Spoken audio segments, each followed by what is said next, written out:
Bueno, Oscar, ¿qué te pareció la experiencia chachalaquera vos? Pues nada, yo creo que realmente pues me he sentido como en casa. Estamos haciendo lo que más nos gusta hacer, que es chachalaquear, vea. Realmente creo que más cómodo no puedo estar hablando de temas que nos apasionan, ampliando lo más que se pueda, vea, sobre lo que estamos haciendo, las cosas que están pasando alrededor. Pero creo que chachalaquear es como lo que más se nos da. Sí. Ajá.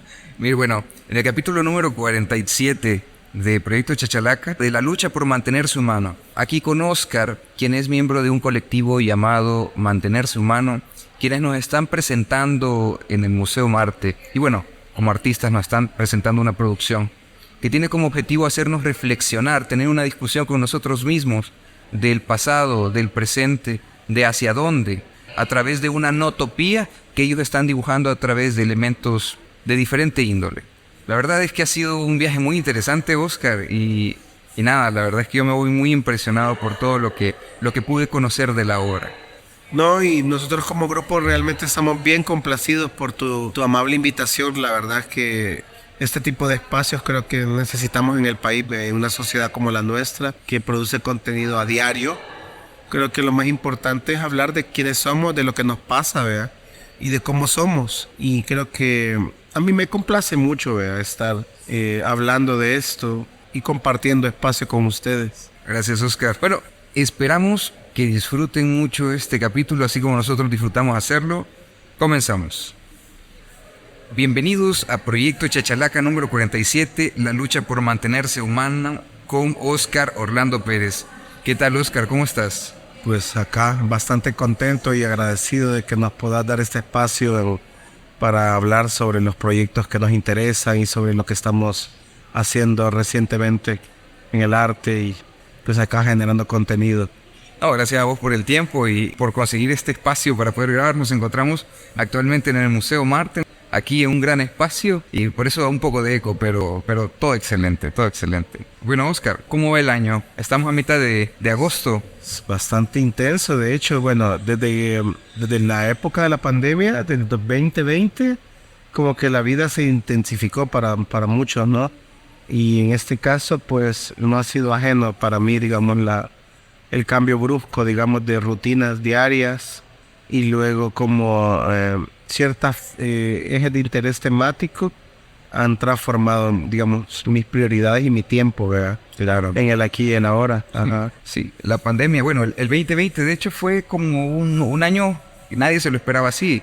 Uno siempre que inicia que una década nueva tiene ideas de lo que va a venir, tal vez nuevos deseos, cosas por el estilo, pero nunca nos imaginamos que el 2020 iba a ser como que una catarsis mundial prácticamente. Sí, la verdad que, bueno, nos cambió drásticamente la vida en todo sentido, ¿verdad? Para la gente que perdimos familiares y también, digamos, cómo asimilar el nuevo guión de la nueva narrativa que se impone ahora, ¿verdad? Sí. Digamos, al principio era como el distanciamiento social, pero luego era como quédate en casa, luego valorar las cosas que tenés, hoy tienes más tiempo para tu familia, vas a tener más tiempo para ser mejores personas, qué sé yo, vea. Y luego poco a poco, a medida que la pandemia se fue asentando, te dabas cuenta que todos los problemas que ya venía arrastrando la especie, pues solo se alborotaron más, vea. Sí. Ajá. Fíjate que haciendo un pequeño paréntesis antes de comenzar con el capítulo, si te pones a pensar, para muchos la pandemia y la cuarentena fue para muchos una cosa totalmente diferente. Porque para algunos fue quizás como la pijamada más grande que tuvieron en toda su vida. Para otros fue estar de frente a su mayor enemigo, que es uno mismo. Mira cómo es el ser humano que de pronto al no estar de frente al trabajo o tener el trabajo en su vida, como que se desajusta en el sentido de que el ser humano no es el tiempo que trabaja, es el tiempo personal. El trabajo es un tiempo que uno alquila a alguien más. Pero de pronto no encontrarse con ese tiempo que normalmente alquilaba a alguien más y tener que enfrentarse a sí mismo y a las necesidades que esto trae, por lo menos a mí me hizo reevaluarme muchas cosas. Y las estadísticas de estrés, de depresión también hablan de que muchas personas no le pasaron nada bien con eso. Fue una época muy loca. Sí, a todo esto, vaya, imagínate que estábamos sometidos a un confinamiento, teníamos como límite de movilización, límite de materiales para trabajar, límite, digamos, de poder ver, reunirte con las personas. Entonces de repente decía, bueno, ok, voy a empezar, porque al principio comencé a trabajar, digamos, desde el entorno, pues no había nada más que hacer, ¿verdad? Entonces cada vez que salíamos con el perrito, de repente yo veía objetos que me llamaban la atención y bueno, decía yo voy a empezar a recogerlos. Pero luego, como cuando yo estaba pequeño, cuando estaba, digamos, más niño, había una inclinación mía hacia construir maquetas. Era como ese interés de la arquitectura. Entonces de pronto la pandemia como que me exacerbó ese interés otra vez. Y yo dije, bueno, ok, ahora estoy confrontado con la estructura de mi casa, que son 4 paredes, pero cómo interactúo con este espacio, y cómo interactúa la gente, entre más hacinados estén o menos hacinados estén. Y luego empecé como a poner más atención en estos dilemas de la arquitectura, con el uso del espacio, el uso, digamos, de cómo fluyen las corrientes de aire en un espacio dado, todo esto, ¿verdad? Y poco a poco como digamos la visión se fue complejizando más. Entonces empecé como colonizando pedazos de ripio que encontraba, ¿verdad? Y digamos que eso empecé como una rutina de regresión. Digamos, a la hora de construir cosas era como más un ejercicio de tratar de formular algo, pero todavía no sabía qué.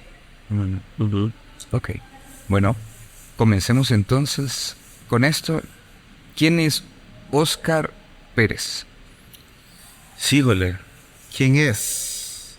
Bueno, Óscar Pérez es un especulador de la vida, es un especulador de la realidad, es alguien que siempre se está cuestionando en las relaciones de poder, las relaciones interpersonales, las relaciones con su propio entorno, que siempre está como tratando de cuestionarse su propia visión de mundo, que está en perpetua transformación. Y nada, Óscar Pérez es un curioso crónico, es un inconforme crónico también en cuanto a la realidad social y nada, eso, un especulador quizás sería como lo que me define.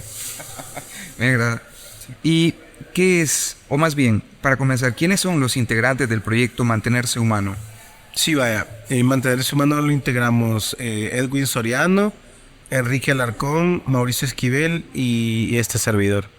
¿Cómo se conocieron?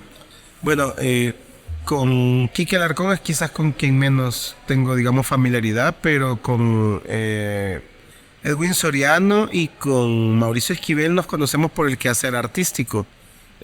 Mauricio Esquivel es un artista multidisciplinario con el que ya habíamos compartido otros espacios y otros proyectos en común, como por ejemplo el proyecto Imago Mundi, que fue como en el 2016, por ahí.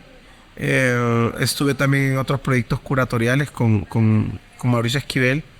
Y en el caso de Edwin Soriano, a él lo conozco por su quehacer en la escultura.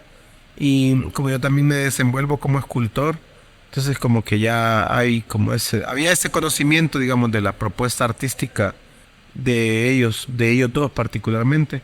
Con Enrique Alarcón la situación fue distinta, porque Enrique Alarcón vino como recomendado por Mauricio Esquivel.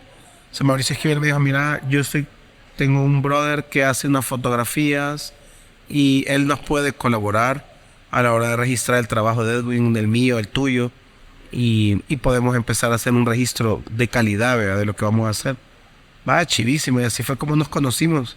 Pero en el camino, porque Enrique Alarcón estudia Relaciones Internacionales. Ok. Entonces él también tiene como cierto cariz, digamos, de ángulo de análisis bien particular que no lo teníamos ninguno de nosotros, ¿verdad? Y luego también, pues, con las pláticas que sosteníamos casi periódicamente todos, de repente se fue dibujando como el aporte que finalmente nos iba a dar él en el grupo, ¿verdad? Que eran estos comentarios sobre los ecosistemas, sobre el entorno natural. Y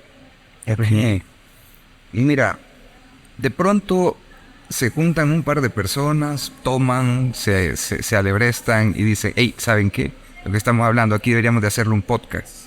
De pronto se juntan unos tipos ahí y dicen, yo creo que mejor nos independizamos de España, y firman un acto de independencia. ¿En qué momento se juntan ustedes y dicen vamos a hacer este proyecto que se llama Mantenerse Humano? Bueno, yo recuerdo que quizás a mediados de marzo estábamos cabalito en pleno confinamiento estábamos. Comenzando estábamos en marzo, me parece. Yo ya había hecho imprudentemente 2 publicaciones en redes sobre mis colonizaciones en los pedazos de ripio. Entonces yo publiqué estas primeras piezas y bueno, se me vino una sarta de reacciones de todo tipo, ¿verdad? Hasta gente que me decía no publiques, espérate, o sea, publica proceso, no publiques nada hecho porque te pueden copiar, no tienes dónde exhibirlo. Pero de repente, como a los 3 días me escribe Mauricio Esquivel, ¿verdad? Pero aquel me habla, como con aquel también nos une una amistad de varios años, ¿verdad? Sí. Me dice, mira, ¿y cómo estás? ¿Cómo está tu familia? ¿Cómo la estás pasando? O sea, era más como para ponernos al día, ¿verdad? Y ya más o menos comentábamos la situación personal de cada uno. Que él me contaba que estaba respirando unos olores bien feos porque vivía cabal a una cuadra de un hospital, ¿verdad? Y entonces contándome toda la experiencia traumática de ver los cadáveres y todo, ¿verdad? De no saber qué hacer, de estar en confinamiento también ellos. Y luego, bueno, nos pusimos a hablar de todo lo que nos estaba pasando. Pero de repente me dice, mira, vi unas publicaciones tuyas y yo tengo esto. Entonces me mandó unas fotos que eran unos edificios de los multifamiliares de un solo cuarto, tipo caricatura. Me dice, mira, yo ahorita estoy problematizando digamos, como la vivienda mínima. Digamos, cómo se articula la arquitectura del poder político y económico y cómo esto incide, digamos, en las capas sociales, ¿verdad? Y él ya había presentado este tipo de dispositivos en otras oportunidades, pero dialogaba con lo que en ese momento yo estaba planteando, ¿verdad? Y me dice, mira, me dice, te quiero mostrar algo más, me dice. Y me enseña las fotos de Edwin Soriano. ¿Ya te puedes dar Edwin? Sí, claro que sí, ¿cómo no me lo va a poder? Viejo, me dice, yo aquí veo vasos comunicantes en los 3 trabajos, me dice. Creo que si pudiéramos armar algo más allá del ego y que no nos preocupemos por las autorías, sino que pudiéramos intervenir algo en conjunto, que nadie sepa, que el público no sepa quién hizo qué, porque que no nos interesa el protagonismo, sino es como contenido, generar contenido en grupo. Entonces nosotros dijimos, bueno, sí, ¿verdad? Tiene sentido. Los 3 proyectos dialogaban perfectamente.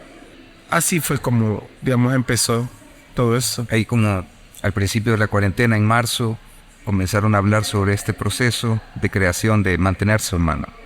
Ok, qué interesante. También, disculpa que te interrumpa. Adelante. Lo que pasó ahí también es que los proyectos tenían como esa parte dialógica, porque, como les explicaba al principio, el proyecto el de Mauricio Esquivel era Unsolved Objects. Era como objetos disueltos.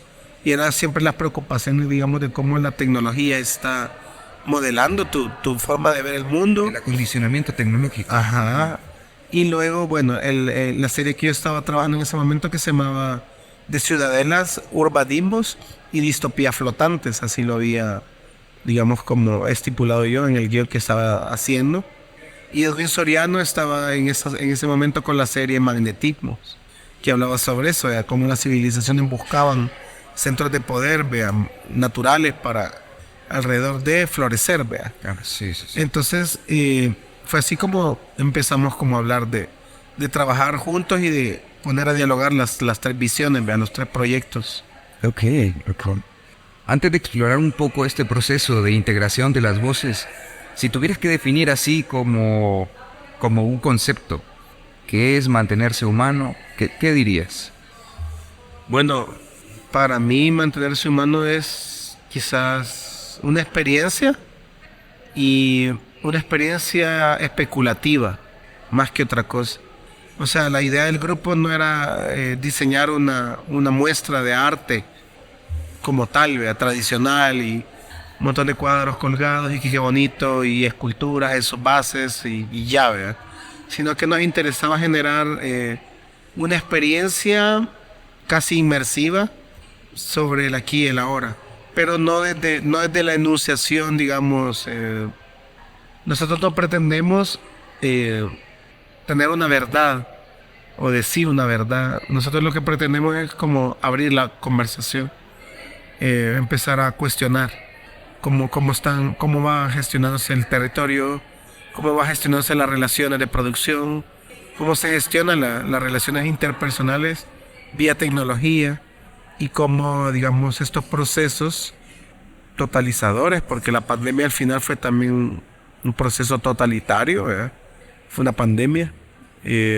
Cómo eso también va modificando la forma de percibir el mundo y cómo la tecnología va metiendo ese elemento, pues ya sea distanciador, ya sea coadyuvante, ¿verdad? Que conecte a la gente o la disgrega. O sea, todo eso es lo que nos interesa como experiencia en sí, más que una muestra de arte, ¿verdad?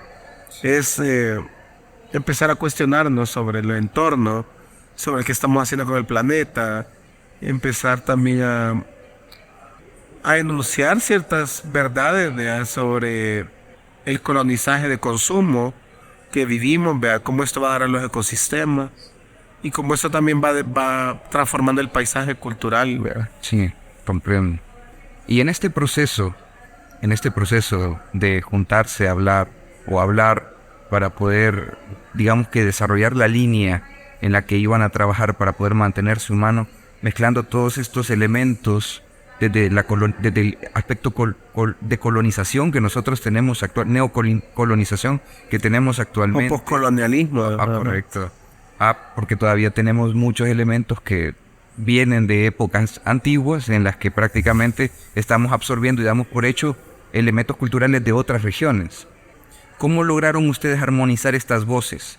¿Cómo lograron ustedes sentar y decir esto es lo que los tres queremos y hacer un proyecto único? Sí, esto se fue dando un proceso de diálogo estrechísimo, semanal. O sea, nosotros, bueno, con Mauricio Esquivel nos reunimos casi a diario, o sea, por videollamada, pero con los miembros del grupo nos reuníamos semanal, o sea, si no era diario, era cada 3 días, o sea, o digamos, Huicho, que es el coordinador del proyecto y es el curador, también sostenía entrevistas con Edwin, por ejemplo, charlas que así como sostenía conmigo diario, las tenía con Edwin, las tenía con Quique, yo las tenía con Edwin, yo con Quique, de repente los 4 estábamos ahí en videollamada, ¿verdad? Discutiendo, digamos, la mejor manera, digamos, de empezar a entablar, digamos, estas preguntas, cómo hacer las preguntas, qué preguntas. Sí, porque fíjate que, a ver, explorando otros campos, otras áreas aquí en El Salvador, muchas veces los artistas o incluso las personas que se dedican al estudio puntual de algo en El Salvador dicen que el principal problema que nosotros tenemos es el ego. Y yo no quiero decir que los artistas tienen un ego o el ego más grande, no, para nada. Pero es cierto. Pero me gustaría preguntar, ¿no hubo algún conflicto, no hubo algún elemento que ustedes dijeran, esto nos está complicando la situación? Quizás en la parte museográfica habían ciertas diferencias, pero era más que todo en cuanto a cómo disponer la narrativa, qué enfatizar, qué no, cómo enfatizarlo más que, o cómo equilibrarlo. En este caso, quizás el mayor problema fue balancear la representatividad visual de cada colega, porque si bien es cierto, teníamos el interés de amalgamar y de diluir autorías, pero también nos interesaba en algún momento armonizar la parte visual que cada uno había tenido dentro del proyecto, o sea, porque eran aportes, si ustedes se fijan, cada aporte es bien específico. Sí. Va específico a cierta parte de la narrativa. Entonces, ya que era un proyecto colaborativo, cómo lograr armonizar esas estéticas de tal manera que hubiera un equilibrio, ¿verdad? Que no hubiera un desbalance, que un artista, uno de los colegas acaparara, por ejemplo, más que otro, ¿verdad? Sí. Sin embargo, en la instalación quizás se ve como que mi persona acaparara más. Es porque a este punto de la entrega, o sea, nuestra primera entrega de esta conversación, así lo demandaba. porque estábamos hablando de la arquitectura y de cómo la arquitectura modificaba el paisaje, ¿verdad? Estamos hablando desde el concepto ciudad. Mira, acabas de decir algo que me acaba de pero caer como un baldado de agua fría, y es que cuando en un proceso de diseño, un proceso artístico, un proceso de creación, se tiene como objetivo la armonización y es abrazado por todas las personas que están en el proyecto, se logra. Porque es parte, por así decirlo, no sé si es así exactamente, pero es como decirle al ego, parte de lo que tenés que hacer para que brilles es armonizar con los demás. Ceder un poco también. Exactamente. Justo. Y aparte de eso, de que también es un proceso como de maduración, ¿vea? Porque no es fácil trabajar con colegas que somos multidisciplinarios, ¿vea? Y sobre todo que tenemos marcos referenciales tan disímiles, pues, o sea, imagínate qué marco referencial podría tener Edwin Soriano, que vive en Zaragoza y que hoy está radicado en Nueva York. Estaba en Atlanta cuando comenzó el proyecto. ¿Qué marcos referenciales tiene Mauricio Esquivel, que nació en Usulután, creció en la calle del Volcán, pero ahora vive en Nueva York? ¿O qué marco referencial tengo yo, que he crecido todo el tiempo en Mexicanos, en la calle del Volcán también? ¿Y qué lecturas tendré yo? ¿Qué películas he visto? ¿Qué artistas admiro? Pues a nivel ideológico también, ¿qué ideologías tengo? Entonces quiero hacer, ¿no?, armonizar esa diversidad de ángulos. Yo pienso que fue un proceso bastante divertido, porque como ya nos conocíamos, o quizás con el caso de Quique, él era como el más nuevo, pero quizás por la madurez de Quique, al final teníamos un ambiente de intercambio muy bueno. Tenemos, de hecho, muy bueno. O sea, la camaradería la tenemos intacta y nadie está como con aquel afán de ser protagonista sobre otros, sino que es como todo bien balanceado. Sí, qué interesante, la verdad. Como un elemento que se puede ver en toda la obra, pero que sí me gustaría que nos explicara cuál es la referencia que hay, o el vínculo que tiene Orwell y 1984 con la obra de Mantenerse Humano. Tiene un vínculo primario. De hecho, 1984 es como el título que nos da como la pauta para establecer esta conversación, desde la preocupación que Orwell tenía por los sistemas totalitarios. Tanto Orwell como este chico Foucault, o como por ejemplo Aldous Huxley, Sí. eran autores que estaban preocupados por el poder que tenía, digamos, totalizador el Estado, ¿verdad? Y cómo, digamos, un estamento político, ideológico podía homogenizar al individuo, ¿verdad? Y totalizar la vida, ¿verdad? En este caso, ¿verdad? Entonces, a nosotros nos pareció sumamente interesante el paralelo que establecía Orwell en los años 40, ¿verdad? Hablando de 1984, cómo se imaginaba él que iba a ser.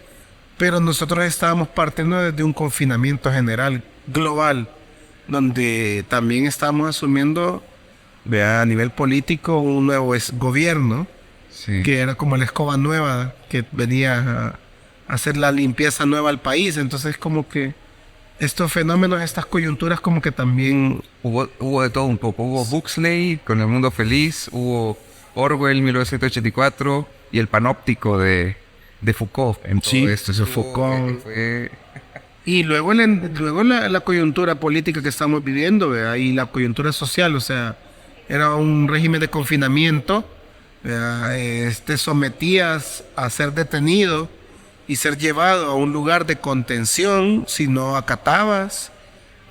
Estabas prácticamente en un proceso de opresión programada, ¿verdad? Con vistas a preservar la salud del colectivo, ¿verdad? Claro. Porque esa era como también... Ya eran situaciones que se habían vivido antes, ¿verdad? La humanidad, pero nunca habíamos tenido un confinamiento y quizás nunca habíamos tenido el alcance de visualizar la crisis en su totalidad, porque no estaba la tecnología tan desarrollada como ahora. Entonces todo esto tuvo mucho que ver a la hora de configurar y de empezar a formularnos estas preguntas y las vías, digamos, de cómo íbamos a empezar a proponer la narrativa. Sí. Sí, es claro. Entonces, o sea, por eso se volvió Orwell un referente bien primario para nosotros. Claro. Bien primordial. Porque como lo decís, esto comienza en la cuarentena. Este proceso y cuando ustedes ven esta exposición de mantenerse humano en redes sociales o si la han podido venir a ver aquí al Museo Marte, se dan cuenta de que hay domos, hay arquitecturas concéntricas, hay arquitecturas, claro, como nos las imaginamos nosotros en el futuro, totalmente metalizadas o concreto hormigón reforzado en el espacio quizás. Y también podemos ver este elemento de que como tal, al contorno de estas edificaciones ya no existe la vida orgánica, ya no se ve la vida orgánica. Sin embargo, nosotros vemos que ha triunfado la distopía en este punto, en este momento. Pero cuando nosotros vemos internamente a lo que se produce en los laboratorios de este complejo como tal, vemos que se trata de recrear la vida, se trata de volver a crear la vida, y es como un mantenerse humano de fondo, un mantenerse orgánico detrás de todo esto. ¿Es este el mensaje de mantenerse humano en la obra? Yo siento que quizás más que mensaje sería como el interrogante de, ok, esa es la relación que tenemos hoy por hoy con el entorno natural, mediado por tecnología, mediado por dinámicas de consumo, mediado por intercambio salvaje, vía capitalismo. Pero ¿qué sucede? Por un lado, está el impacto que tienen sobre los ecosistemas y sobre la vida misma, el cambio climático. Porque también es otra de las cosas que olvidé mencionar, que el cambio climático, la pandemia y el conflicto en Eurasia han sido ya como 3 temas que fueron metiéndose en la discusión. Entonces digamos que básicamente mantenerse humano lo que está tratando de cuestionarse es, ok, hasta aquí hemos llegado con esto que hemos logrado, con el ingenio humano, digámoslo así. Pero ¿qué sucedió antes de? ¿Cómo nos relacionábamos con el ecosistema antes de ser colonizados por los españoles? ¿Cómo nuestros ancestros prehispánicos concebían la tierra? ¿Cómo concebían el territorio? ¿Cómo se relacionaban con el agua? ¿Cómo se relacionaban con sus cuencas hidrográficas, con sus accidentes geográficos, con los cerros, con los valles? ¿Cómo disponían el suelo, ¿verdad? ¿Cómo aprovechaban el agua? Entonces, yo creo que más que todo, eso es como con lo que se podría quedar el público. Esto es lo que tenemos hoy por hoy, pero ¿habrían otras alternativas de desarrollo que nos permitirían revertir toda esta dinámica degradante, digamos, de los ecosistemas? El cambio climático es una realidad que ya nos está afectando, sí, pues. Nos está respirando en la nuca, de hecho, con este clima, sí. Exacto. Sí. ¿Cómo es la visión de mantenerse humano una notopía? Porque uno entiende fácilmente una utopía, aquella imagen hermosa que uno quisiera ver de la sociedad. Y la distopía, aquel hermano, la oveja negra de la utopía en la que la sociedad se fue al carajo, por así decir, por un accidente termonuclear o por el mal manejo de los recursos naturales. Pero una notopía se entiende como aquello que no tiene lugar, que aquello como que no tiene tiempo tampoco, porque comparte esa característica de no tener un tiempo específico en el que se vada, como la utopía y la distopía. Pero la notopía como tal, ¿cómo funciona en esto de mantenerse humano? Bueno, nosotros pensamos que a nivel de la presentación visual lo hemos querido plantear así, como notopía, y quizás por eso también se justifican los detalles de la iluminación, lo que hablábamos anteriormente cuando estábamos en el salón, que se establece un paralelo entre el pasado y el presente, ¿verdad? Con San Salvador. Pero a nivel no tópico, lo que nosotros pretendemos es, ok, esto puede ser el futuro, pero también puede ser el presente, pero también puede ser el pasado. O sea, vaya, si vos haces cuenta en la historia y examinás infraestructuras a nivel mundial, todo este tipo de esa maraña de fábricas, de silos y de estos, sí, como contenedores, de silos y cosas así, lo vivimos en la época de la Guerra Fría, en Magnitogorsk, que era un enclave industrial que los soviéticos diseñaron para tener una carrera industrial muy fuerte contra Occidente, ¿verdad? Pero hay también ciudades en Estados Unidos y en otras partes del mundo donde vos vas a ver paisajes bastante parecidos a los que plantea la instalación central de mantenerse humano.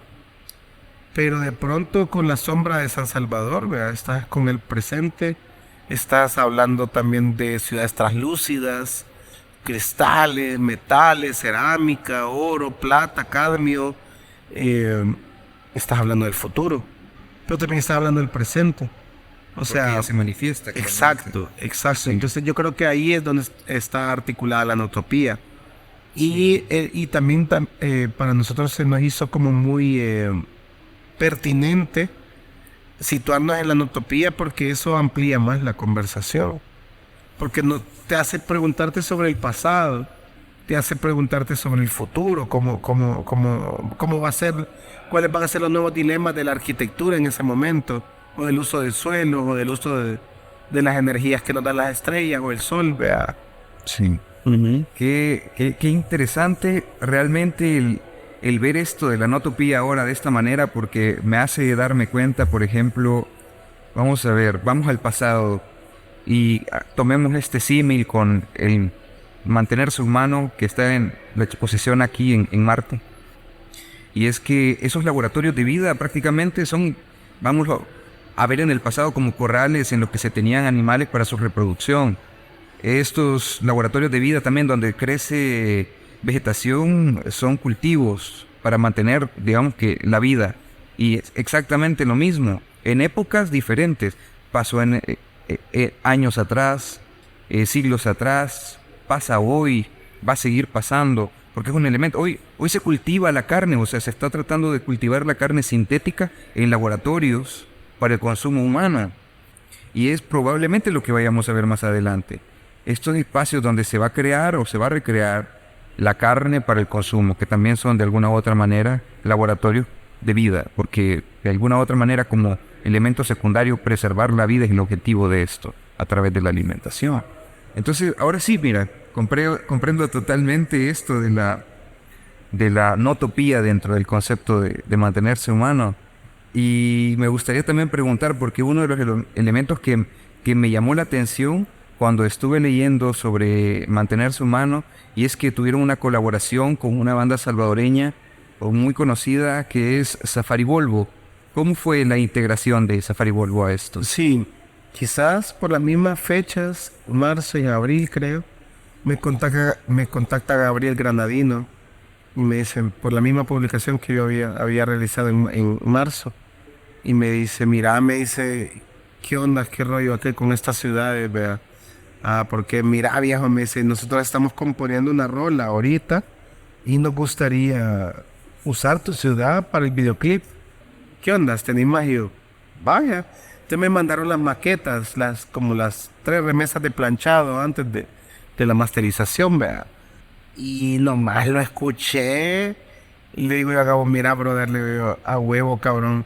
Le voy a hablar a Huicho y le voy a contar de este rollo porque yo estoy armando las ciudades, pero somos un grupo de 4, ¿verdad? Y me gustaría compartirlo con el grupo, a ver qué les parece, porque podemos hacer una colaboración. Vale, rondémosle, ¿verdad? Y cabal, ¿verdad? Le enseñé la maqueta y mis colegas estaban fascinados. O sea, nos dijeron, hey, mira, esta es la música que dialoga con el proyecto. Está hablando siempre sobre energía oscura, sobre un ambiente industrial, todo nocturno, qué sé yo, vea, todo sórdido, y está hablando del fin también, del postmodernismo, o sea, esto, vea. Entonces pensamos que las estéticas, tanto sonoras como visuales, en ese momento cerraban un círculo, sí. Ajá. Sí. Entonces luego vino Robert Ponce y me dice, mira, yo tengo estas maquetas que estoy preparando de lo que yo ya vi que vos estás haciendo, a ver qué te parece. Y juega, me enseñó un set que se llamaba Versiones del Fin, del proyecto que él tiene, que se llama Subterra, que son texturas sonoras, todo lo que ustedes oyeron. Total que así fuimos como dialogando con el grupo y con Safari Volvo, y llegamos a esa colaboración. O sea, al final, aquí me dicen, vaya, mira, préstanos la ciudad para el videoclip y nosotros te prestamos la banda para cuando inaugures la muestra. Démosle. Y así se hizo.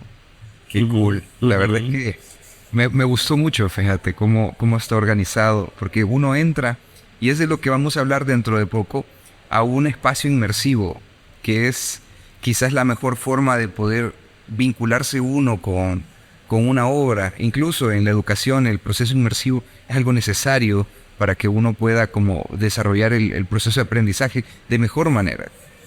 Y de diálogo con la obra también. Sí. Ahora, hablemos un poco sobre este proceso de la obra cuando ya estaba en exposición. ¿Tenían alguna expectativa de la estética que iban a generar, o sea, la experiencia estética que iban a generar en el visitante? Bueno, quizás la primera expectativa que teníamos era como brindar esa ilusión visual de meter a la gente en el contexto que queríamos, que en este caso era la maqueta, ¿verdad? Era hacer como ese diorama gigante que fuera una instalación, pero a la hora de diseñarla nosotros pensamos seriamente en cómo sería un viaje interespacial y pensábamos, cada uno echó mano de su baúl de recuerdos, ¿verdad? Cómo veíamos la ciudad cuando entrábamos de un avión. Entonces pensábamos, bueno, no la pueden ver en la pared por cómo está construida, pero ¿qué pasa si hacemos una instalación de piso rodeada de arena? Le damos un entorno geográfico, pero aparte la gente, como va a estar a cierta altura caminando, va a dar la ilusión de que cada gente es una nave y que está llegando, y que vos estás llegando y te vas pasando y vas recorriendo y circunnavegando toda la instalación. Entonces al principio se querían hacer incluso puentes para que a través de pudieras, o sea, te pudieras atravesar la ciudad, ¿verdad? Y verla toda por diferentes ángulos, ¿va? Pero por cuestión de presupuesto ya no se pudo y por cuestiones logísticas, pero la idea era diseñar, digamos, la experiencia como una vista de una nave espacial que va aterrizando a un entorno de esto, ¿no? Entonces era como... Qué locura. Porque precisamente esa imagen tiene uno. Entra al salón y de pronto ve en el piso toda la arquitectura, toda la ciudad dividida en dos partes. Y no voy cayendo en cuenta que es exactamente eso, que es como que uno va en una nave y que está dando vueltas alrededor de ella, como buscando dónde aterrizar, de hecho. Y la música de fondo, no, es una locura realmente. Y es lo otro que quiero preguntarte, esa es la experiencia estética, ser una nave que va llegando a la ciudad. Pero ¿qué emociones imaginaban ustedes que iban a poder generar en la persona? Híjole, como eso no se puede controlar, ¿vea? Solo lo podés diseñar y modular, pero siempre la respuesta del público es algo completamente impredecible. Bueno, para nosotros fue muy gratificante y estábamos muy complacidos de que el día de la muestra vinieron más de 250 personas, ¿verdad? En la inauguración, o sea, Topadísimo. se topó, el museo colapsó, el museo tuvo que replantear los grupos de cómo entraban para que no se armaran las aglomeraciones. Entonces digamos que el público también iba a completar la obra con la interpretación que el público hace, pero de pronto para nosotros era como sumamente gratificante escuchar comentarios sobre, hey, ¿y esto qué es? O sea, no sé qué es, qué me están diciendo acá. O sea, era como quizás dejar más respuestas que preguntas, más preguntas que respuestas. O sea, es correcto, fíjate que también eso es otra cosa que me produce mucha curiosidad, porque ya hablamos de la experiencia estética, aquello en el que te empezás a sumergir en esto. Después viene el aspecto emocional, que es la sorpresa o la incertidumbre. Pero también viene ya el aspecto consciente de la apreciación del arte o de este elemento artístico. Y me gustaría preguntar, ¿qué reflexión esperabas de la gente que tuviera sobre la obra que ustedes tenían? ¿Una reflexión sobre el cambio climático? ¿Una reflexión sobre hacia dónde estamos yendo como sociedad? ¿Qué esperabas o qué esperaban más bien, que la sociedad que iba a consumir el producto de mantenerse humano tuviera respecto a ello? Híjole, quizás en ese sentido íbamos como más con ojo y corazón abierto a lo que la gente pudiera reaccionar, porque sí, mira, sí siento que a nivel narrativo como que la gente captó el mensaje, captó, digamos, los ejes de interés del proyecto y más o menos pueden vislumbrarse alguna ruta, vea, de conversación. Pero creo que hasta ahorita la gente que lo ha visto no es que haya captado o haya entendido, porque como te decía al principio no hay un mensaje central, ¿verdad? Sino que es más una pregunta abierta, o sea, es una conversación abierta en realidad.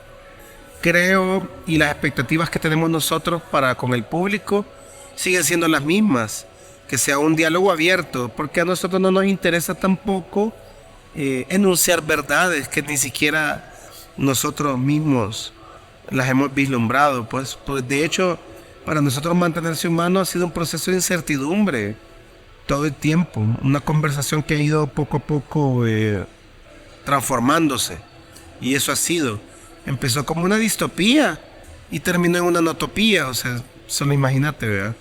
Hasta qué nivel, digamos, de involucramiento y estrechez teníamos como conversadores, ¿verdad? Correcto. Y ahora veo lo siguiente.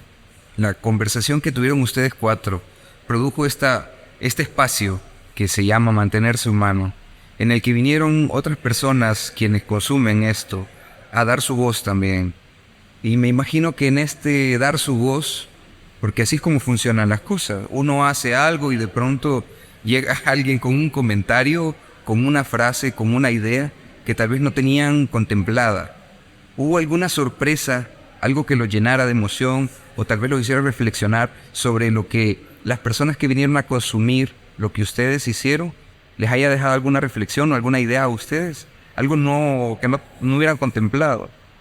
Bueno, algo muy curioso y que nos llamó poderosamente la atención el día de la inauguración es que nosotros veíamos más público, no artistas visuales, sino que era público de otro tipo. Habían bastantes músicos y había gente amante del arte, pero más no desde el gremio. O sea, la exposición se llenó no de artistas, ni de pintores, ni de fotógrafos. Se llenó más de... Querían consumir arte. Exacto. O sea, esa parte a nosotros nos gusta porque no era la típica exposición que vos vas y ves a tus mismos cheros de siempre, los ves y lo mismo estamos, ¿verdad? No, los colegas que habíamos invitado no vinieron, bien curioso. Sino que vino... Eso pasa. Ajá, vino otra gente y gente completamente desconocida que estaban ávidos de preguntas, ávidos de respuestas, o sea, estaban como, vea, así como más pilas, vea, que haciendo un montón de cuestionamientos, o sea, y esto como lo hicieron, desde cosas tan básicas como y esto como lo hicieron y esto por qué habla de esto y no de lo otro, vea, porque a veces nos preguntaban si esto realmente era ciencia ficción, porque mucha gente lo ve así a nivel visual. Y le decíamos, no, esto es real. De hecho, puede parecer ficticio, pero es que la realidad es casi como una ciencia ficción. Sí, toda esta realidad nueva, ¿verdad? Inteligencia artificial, pandemia, una guerra casi que termonuclear dentro de poco, ¿verdad? Dentro de poco, sí. Sí, mira, la verdad es que, mira, no culpo yo, de hecho, igual, y también lo discutíamos cuando uno ve la obra en piso y llega así como en la nave, uno también, aparte de Orwell, con esta narrativa que está de fondo y que se puede palpar en la obra, también llega este elemento del sci-fi o de la ciencia ficción que uno identifica también como referente a Isaac Asimov en esto, porque se puede sentir en la arquitectura, en esa experiencia estética que produce al ver y vamos a hablar de eso, que es lo que quiero con lo que quiero continuar, pero se puede ver estos edificios hechos de plástico, pero como tal una experiencia genera como hormigón reforzado, como aquellas visiones del futuro distópico en la que tal vez Hitler ganó la guerra y tenía todo este deseo de colonizar a través del arte, a través de la arquitectura, otras civilizaciones. Entonces se siente eso. De hecho, en algún momento del proyecto nosotros sufrimos el impacto porque Ya lo habíamos visto quizá en historia del arte, pero no lo habíamos examinado tan a fondo. Ciertas corrientes del brutalismo soviético en arquitectura. Ok. En algún momento los cuatro empezamos a examinar el brutalismo soviético y empezamos a empaparnos. Del brutalismo soviético nos pasamos a la guerra espacial, a la carrera espacial Occidente-Oriente, ¿no? Y luego, en el brutalismo soviético, empezamos a hacer otras investigaciones ya de las mega arquitecturas del pasado, ¿verdad? Las pirámides, todas los complejos del Senado de Roma, el Partenón, o sea, todo, El ¿verdad? Panteón Romano. Ajá, todo, vea, toda la disposición, digamos, de los templos Gupta en Birmania, y empezamos a establecer como un patrón de trazas urbanísticas. O sea, muchas de todas estas preocupaciones iban surgiendo en el camino, precisamente por eso, vea, porque leyendo a Orwell, leyendo a Foucault, leyendo a otros pensadores, te das cuenta que también la arquitectura está al servicio, digamos, Del poder. del poder, ajá, y del estamento, digamos, de las relaciones, de cómo se modelan las relaciones en una cultura, ¿verdad? Entonces, ahí para nosotros fue como la pieza, ¿va? Que cerraba el rompecabezas. A nivel de política, nosotros establecíamos ese paralelismo con la era soviética y la cortina de hierro, ¿verdad? Claro. Que era digamos, como una forma de ver el mundo totalizadora, ¿va? Entonces, a partir de ahí es que Darle como esa visión potente o de fortaleza inquebrantable al Estado a través de la creación. Como tal, fíjate que nosotros tenemos un capítulo en el que hablamos sobre el Estado como un animal abstracto, que no es como un ser viviente que se encuentra ahí en algún punto, sino que se conforma de diferentes elementos. Pero dentro de la ideología que este animal puede llegar a tener, una de ellas es la imposición, digamos que visual, que produce sobre las personas que de pronto están expuestas a toda la producción que pueda tener el Estado como tal. Entonces, una de estas es esos grandes monumentos, esos grandes edificios que producen esa sensación de esto es muy grande, esto es muy fuerte, esto es sólido. te agobia, Ajá, exactamente. Te absorbe completamente. te hace sentir en desventaja y te anula como individuo, que es parte, digamos, de las narrativas que tienen estos sistemas totalitarios, ¿verdad? De los que hablaba Orwell, Huxley. Sí, sí, totalmente. Hablemos un poco de la inmersión que la obra produce. Uno entra, mira, y lo discutíamos también en otros capítulos. La inmersión, como tal, es un elemento muy necesario en diferentes procesos, principalmente en los procesos de aprendizaje o en los procesos de tomar conciencia sobre algo. Porque vos no puedes tomar conciencia de algo en lo que no te has ido a meter, por así decirlo. Puedes tener una idea y podés empatizar, pero tomar conciencia como tal no es tan fácil hasta que lo vivís como tal. Entonces en la educación, mira cómo funciona esto. Vos te levantás, o cuando ibas a la universidad, te levantás a tal hora, te alistás para ir a un lugar, comes, salís a un lugar, te enfrentás a las inclemencias del tráfico vehicular y el servicio público de transporte. Llegás a ese lugar donde hay unos estandartes que te hacen evocación a lo que vas a ir a hacer allá. Entrás y cruzás por un sinfín de edificios en los que hay carteles, en los que hay afiches, en los que hay elementos que te dan una idea de lo que vas a ir a hacer allá.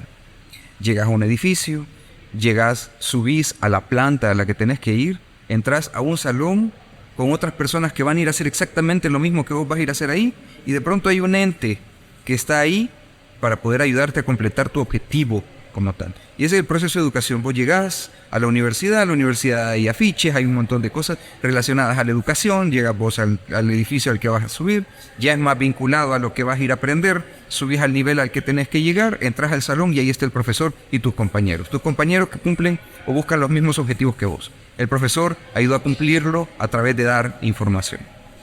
Así sucede en este proceso de inmersión que tienen ustedes aquí en la exposición. Uno entra, está la música, las fotografías, está en piso la producción arquitectónica que ustedes tienen. Pero ¿cómo te imaginas este proceso? ¿Qué más tiene este proceso de inmersión? Esta exposición, ¿qué más tiene? Bueno, mira, quizás a nivel, digamos, de que te vayas como dialogando con las distintas disciplinas. Mira, en este caso la textura sonora, que amplifica todo lo que estás visualizando en ese momento en el salón, pero no solo hay una cosa, ¿verdad? No solo son dispositivos escultóricos ni de una maqueta, de un diorama, sino que de repente hay como pequeños comentarios dispuestos en las repisas y en las paredes, ¿verdad? Hay dibujos, hay fotografía. Entonces como que eso también te va refrescando el guión. No te va dejando solo en un eje de interés, ¿verdad? En el caso de la arquitectura, ¿va? ¿No? Luego te manda a la biología, luego te manda a la botánica, luego te manda a la geología, con las fotos, ¿verdad? Del territorio. O sea, al final es como una ruta de varias vías. Por eso es que decidimos hacerlo no tan rígido, ¿verdad? Sino que de una manera más transdisciplinaria, porque un comentario complementa el otro y refuerza el otro, o cuestiona al otro también. O sea, hay como una forma multilateral, digamos, de tratar el tema, Sí. creo yo, Sí, por ahí. mira que bien interesante el aspecto en el que uno mismo es el que en este proceso de inmersión hace la lectura, hace el análisis, y quizás es como leer un libro en el que uno va línea a línea, renglón a renglón, desarrollando como una idea o una narrativa en su cabeza. Así sucede, o sea, uno va generando como las imágenes. Esto es al revés. Esto es como que uno tiene aquí las imágenes y uno tiene que ir como tratando de describir la historia que está de fondo.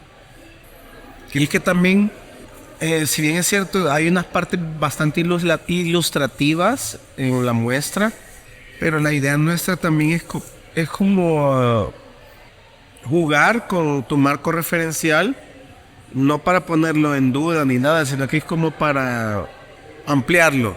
Ok. ¿Verdad? Y no solo eso, sino que de repente también desde otras disciplinas empezar vos como, ok, voy a investigar de permacultura, ¿verdad? Ok, pero esto también tiene que ver con arqueología. Sí, ¿qué hay de arqueología acá? Ah, sí, puta, pero nuestras culturas prehispánicas. Ah, ok. Y eso te lleva a otros ejes de interés, vea, que también está inmerso en el proyecto. De hecho, la primera entrega, nosotros como grupo le hemos puesto como especulaciones sobre el aquí y ahora, especulaciones sobre el futuro. La segunda entrega es de dónde venimos, o sea, la relación que tenían nuestros antepasados con el entorno, cómo gestionaban el territorio, cómo gestionaban los recursos, ¿verdad? Cómo era la lógica de ellos, si era más simbiótica o si era una lógica extractivista como la que ahí tenemos hoy, ¿verdad? Y eso. Ok. Ah, no, y luego la última, Ajá. que es la parte del origen, la vida, de dónde viene todo. O sea, al final, la manera, digamos, de articular la narrativa siempre fue del final hasta el comienzo. O sea, empezamos al revés, como un guión de Tarantino. Ahí siempre empezás con el final de la película y terminás Terminas ahí. con el inicio. Ajá. Entonces, digamos que así queremos llevar nosotros la temática, porque también pensamos que la literalidad es enemiga del intelecto. Siempre hemos pensado que cuando vos masticaste el bocado y se lo das ya masticado a la gente, no es lo mismo. No. Es lo Se mismo. vuelve más interesante la plática cuando es algo que es impredecible, que te problematiza, te pone incómodo y te hace preguntarte. Preguntarte cosas. Sí, mira, de hecho, también en el capítulo 44, en el que hablamos de la mala lengua salvadoreña, pasó algo muy interesante. Y es que, como tal, y lo podemos ir viendo también dentro de la obra, esas instituciones fuertes, que vos ya naciste y la institución ya era fuerte, por así decirlo, el Estado, como tal, no lo pones en duda, no lo discutís. Discutíamos esto porque nosotros ya nacimos y la RAE ya existía. Y muchas personas toman la RAE como la que determina y rige el lenguaje en español. Pero no es así. Pero tener la idea de que existe un elemento que rige la lengua te limita a no querer producir nuevas formas de expresión en palabras. Y discutíamos el caso de un amigo mío, que el man, quizás de las personas más creativas que yo he conocido, baila, canta, hace un sinfín de cosas, sería como un artista bien inquieto, así es como yo lo veo. Entonces el man a veces quería expresar cosas y no podía. Para poder expresar esa necesidad o eso artístico que le producía una sensación de emoción a él utilizaba la palabra barubia. Se le inventó. ¿qué te digo yo? Teníamos, Barubia, pero suena súper bien. teníamos que, como estábamos con el primer año de bachillerato más o menos, nos conocíamos desde pequeños. Entonces él se le inventó, mira, la barubia, que barubia hasta eso. Y yo decía, mira, más, ¿y qué puta es eso? Le decía yo. Y medio me explicaba, pero tampoco es que él necesitara que yo supiera el concepto. A él le bastaba Con que a él le funcionara. con que a él le funcionara. Y ya yo me tardé años, ya digamos que tenía como mis 20 años cuando comprendí que no se trataba de lo que yo necesitara o que la sociedad dijera, esto es lo que va, esto es lo que realmente existe como palabra, así que no puedes inventarte algo nuevo, ¿no? No. La verdad es que es así. Sí, Bueno, es una manera de colonizar la mente también, o es sea. correcto, totalmente de acuerdo. Y te hace aceptar el status quo, te hace aceptar la realidad tal cual es. Que yo creo que ahí empieza el mal, entre comillas, o el bien de la gente que tenemos esa inclinación por la creación, vea.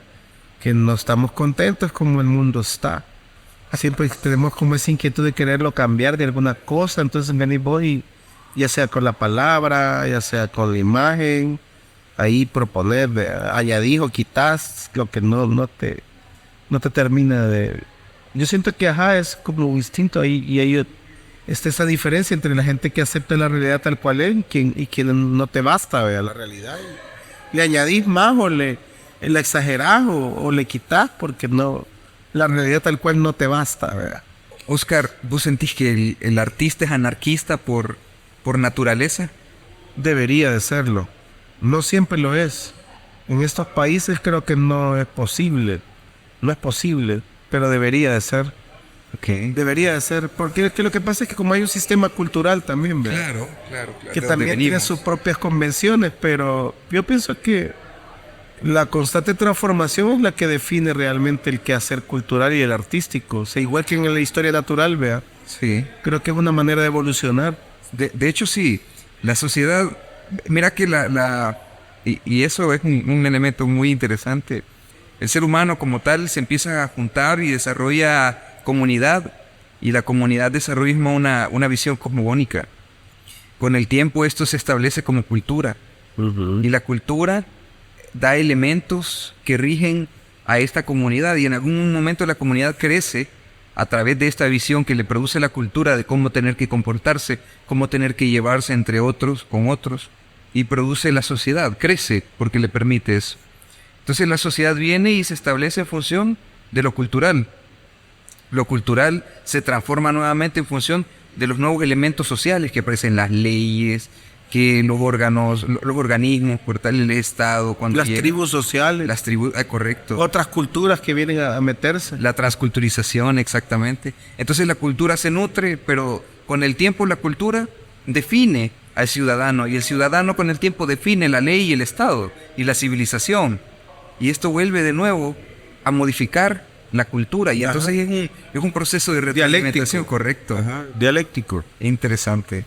Bueno, ya vamos a ir terminando este capítulo. Ha estado muy interesante, la verdad es que a mí me dejó muy estimulado. No, yo con también. esto Yo también. de Uno mantenerse humano. queda con ganas de platicar demasiado, creo. Pero comentanos un poco, ¿qué tenemos qué estamos esperando del colectivo Mantenerse Humano? ¿Qué viene más adelante?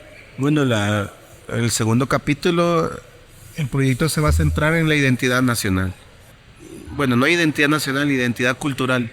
O sea, ¿qué nos define o de dónde es que nosotros queremos anclar nuestra cosmogonía, digamos, de la historia natural, en este caso nuestra relación con el ecosistema, como lo hacían nuestros ancestros? ¿Quiénes son nuestros ancestros? Entonces esa parte identitaria creo que es la que vamos a tocar ahora, en la fase que viene. Lo que pasa es de que a medida que van surgiendo las pláticas, también las dinámicas de producción se van a modificar de una manera bien rara, porque ahorita estamos en el proceso de identidad cultural, pero también el proceso de del biolaboratorio, vea. Entonces estamos en la parte de la permacultura. Sí, correcto. Y entonces identidad cultural, biodiversidad y bioidentidad cultural también. Entonces como que se están amalgamando. Pero la segunda entrega sí, a huevo, va a ser identidad. Identidad cultural modos y de uso y desuso de nuestros antepasados. Luego la última parte, que es ya la parte de la vida, el entorno natural plenamente, biología, botánica, geología, geografía, pues Ok. ya va a ser historia natural al final. Ok, ok. Comenzamos desde la historia humana con todo lo que tenga que ver antropología, política, todo esto, ¿verdad? Sí, sí, sí. Luego la parte arqueológica, ¿verdad? Para empezar como a especular sobre la identidad. Y luego la parte de la biología, que ya es la vida, ¿verdad? Ajá. Claro, claro.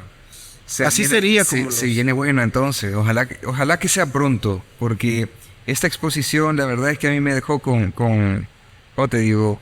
Bastante emocionado, bastante curioso de hecho, y con nuevas ideas en la cabeza con respecto hacia dónde vamos caminando como sociedad, cómo caminaron antes las sociedades que precedieron a la nuestra y cómo de pronto se encontraron tal vez en lo que hoy identificamos como la notopía de mantenerse humano, que también la estamos viviendo hoy en día y la vamos a vivir más adelante. Realmente es una reflexión muy, muy poderosa, fíjate, porque no nos damos cuenta que las mismas circunstancias, las mismas situaciones que vivimos ahora, se vivieron en el pasado, se van a seguir viviendo, se van a seguir viviendo. No, y va a evolucionar de una manera diferente en la medida que cada uno se involucre.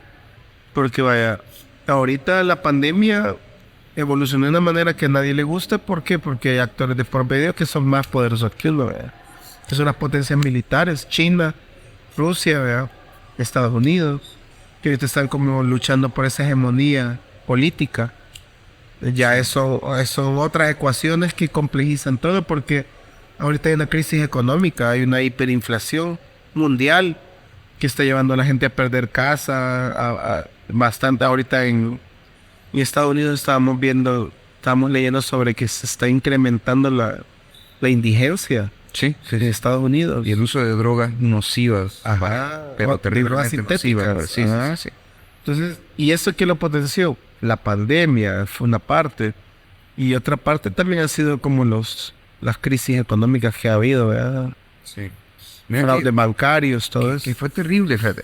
Yo me llevé una reflexión bien jodida con respecto a la pandemia, porque fue una afectación mundial, una cosa que prácticamente, no vamos a decir que ponía en riesgo la especie, no vamos a llegar a eso, pero hay que decir que puso en jaque muchas sociedades, ¿qué te digo?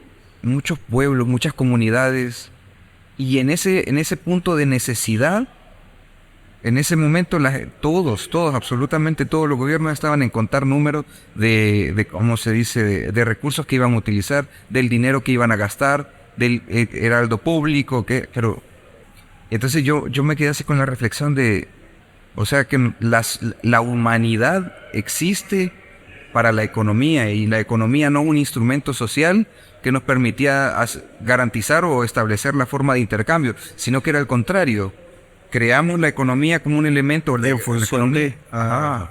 Pero ahora no, nosotros prácticamente con el objetivo de preservar la economía había que garantizar que iban a morir personas para mantener la economía bien. El sistema. El sistema, y entonces yo me quedé como, qué jodido eso, porque no es la economía un instrumento del hombre, la creamos o se creó en función de las interacciones sociales, pero como tal hoy ella nos domina, ella nos determina, y no es una persona, Es una institución. es otro animal abstracto, así como lo veo, y al final, O instituciones abstractas. Ajá, son así, animal abstracto, me gusta bastante ese término. sí, porque al final, mira, no es como que la gente lo que buscaba era sostener al humano en la pandemia, era sostener la economía.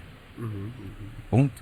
Bueno, después de este pequeño paréntesis, me gustaría preguntar, individualmente ustedes están trabajando en sus proyectos personales. ¿Nos puedes contar un poco acerca de eso, Oscar? ¿En qué están trabajando?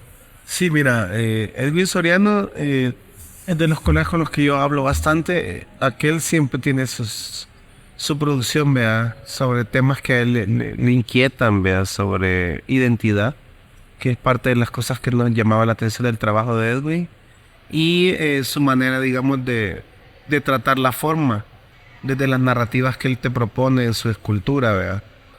Aquel siempre ha manejado sus proyectos así de manera independiente. En mi caso, pues yo estoy siguiendo, digamos, ahorita estoy como ampliando la parte de la arquitectura y me estoy yendo por la arquitectura esta nueva de la permacultura, ¿verdad? Ok. ¿Cómo van a ser los nuevos cultivos, ¿verdad? Del futuro? ¿Cómo van a ser estos laboratorios de vida? Esa es la parte mía. Y tengo también otra serie que es otro cuerpo de trabajo que es también de colonial, que es Seres, Dioses y Espacios.